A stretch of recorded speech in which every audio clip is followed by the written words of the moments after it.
Good morning everyone! Today's video guys, I'm going to share with you while I'm eating the fruits that talagsara na ako siya makaon tungod kay expensive man gud ang iyahang price sa market. So now medyo mibaba ang iyahang presyo, so naka-afford na ko, nakaya-kaya ra sa budget guys. And then I'm here in our second house guys, ang payag namo guys nga niya sa yuta nga among gibantayan mo ni among payag dere naa dere among dirty kitchen. So kaning yuta nga gitukuran niyang payag dili ni amo og igo rami nga nagbantay. So I'm here. Ayan guys, ito yung fruits na sinasabi ko guys. Mangosteen. Ayan, paano ba yan i-pronounce? Mangosteen? Mangosteen. Mangosteen na lang guys. Ayan. Ayan guys. Muna ako ang fourth times na kumain ako nito kasi this is expensive fruits. So, kabalo ba mo guys? Ako lang i-way back sa first na ako nga pagkaon ani. Naalaan ako siya murag kay mito, murag siya bayabas, nga murag abana. Sa dihang nasigi na kong kaon, mao lang to ako ang first impression sa akong first taste. But then, murag siya kay mito guys. Mura po siya abana. Mura sa siya atis.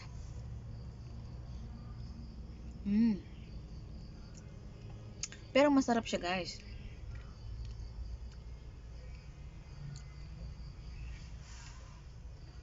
Sa una mong guys,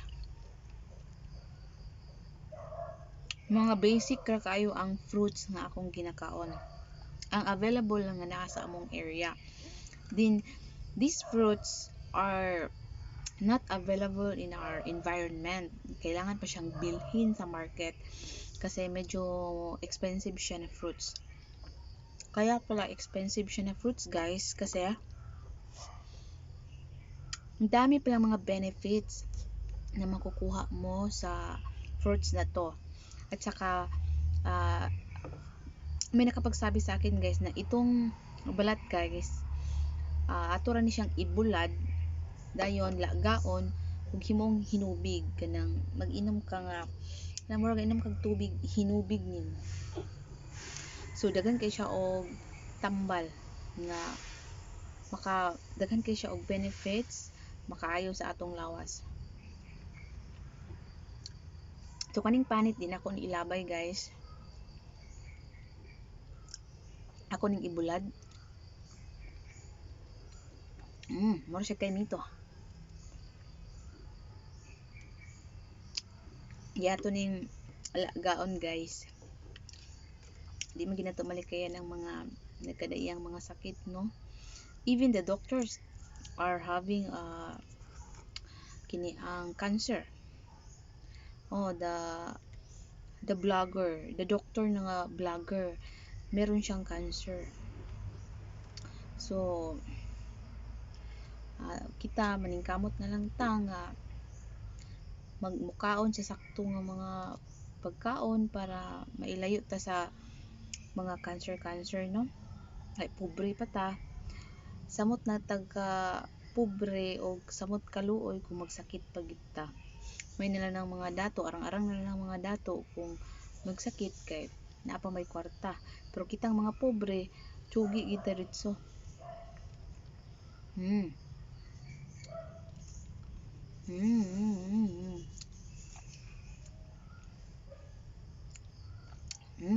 Murag gid kaaslom sa kuan guys anang ni ang santol. Inana gid ang first na kuan impression sa mga prutas nga watan ana og kaon.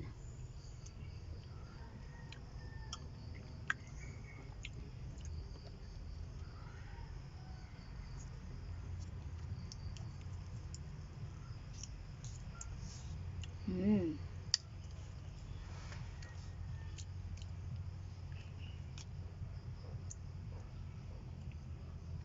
And gusto po day ko magpasalamat sa tanan nga nag-subscribe sa akong channel. Thank you kayo for subscribing me, and hopefully na I can give back the favor that you gave to me. And also sa tanan nga wala pa nakasubscribe sa ako ang channel, please do subscribe if you like my videos. All my videos are good and lesson to learn to all.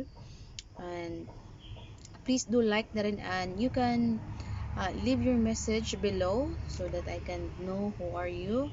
And please share it to others.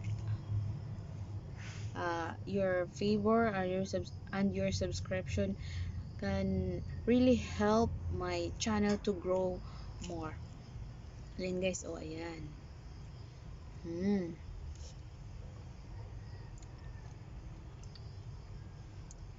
Yung binili ko guys, 1 kilo guys, binigyan ko yung parents ko kasi they are old na rin, no? 63 at saka 60. So, mas maganda talagang tikman namin yung mga prutas na akala namin ay pang social lang. Hindi mo kakalain na makakatulong pala talaga sa health. Hmm.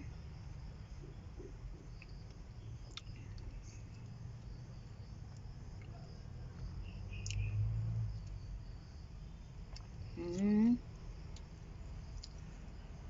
Mutubo kaniyang liso dere guys atong itanom. Hmm.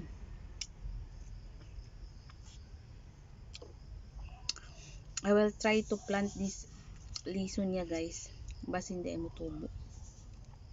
And sa lahat ng mga kapwa vlogger ko dyan na tumatangkilik sa aking mga videos na nagla-like. Thank you so much for all your support. Hopefully na someday I can also help. But I guess malaki na yung mga channel ninyo. Ito yung channel kong kaka-start pa lang.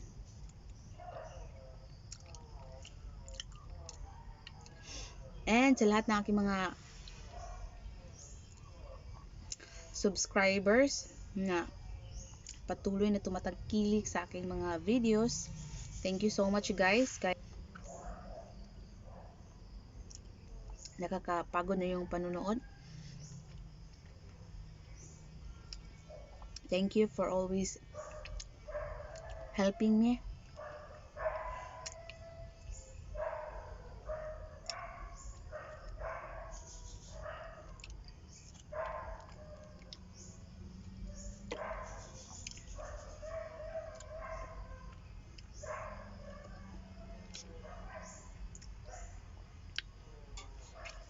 Thank you for watching guys. Don't forget to subscribe my channel. Have a great day.